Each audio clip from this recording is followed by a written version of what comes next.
An attorney for Connor Grubb says that he believes that body camera video we have been showing you for the last 11 months supports their side of this case. Outside of this courtroom, family members of Dakaya Young say while they were hoping for a higher bond, no dollar amount will replace the young mom's life. Petty shoplifting is not a death sentence.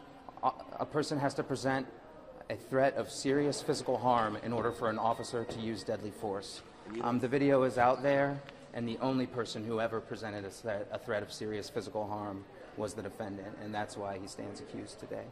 The video speaks for itself, and the video shows the officer presenting a threat of serious physical harm, and it shows the officer being the only person who presented a threat of serious physical harm. So you're saying he pulled out the gun first before she hit him with the gun? Well, again, I don't want to get into the facts of the case.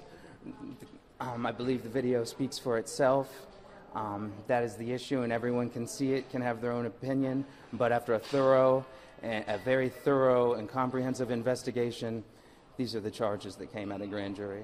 You know, I'm not surprised. I mean, we saw this amount with Jason Meade.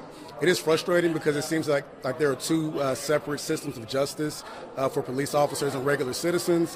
What we see is that officers just get a lot more deference in the court system, and so I think that's what we're seeing here.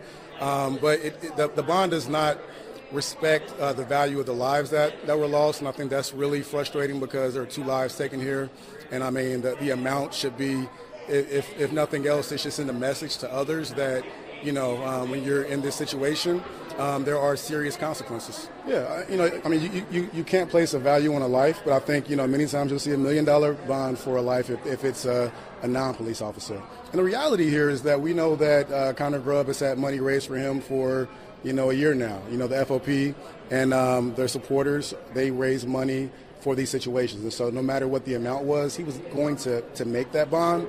And so I think that it's important that we send a message to the community that these cases are not taken lightly. And I struggle with the amount, you know, just coming to grips with the fact that it was so low. And I'm just wondering, too, we kind of, you know, it could be a while before trial starts. I'm wondering what you're saying to the family in ways to just, like, of support. Yeah, I mean, I'm letting them know it's a marathon. You know, it is a long journey from here. The charges took a long time. The trial will take a long time. And, you know, there's a lot of uncertainties. And so they have to not live within, you know, the day-to-day here the best they can, but it's tough because they're going to go home and think about this. Tomorrow they're going to think about it, and every day until there is a conviction. So, you know, to stand strong until conviction.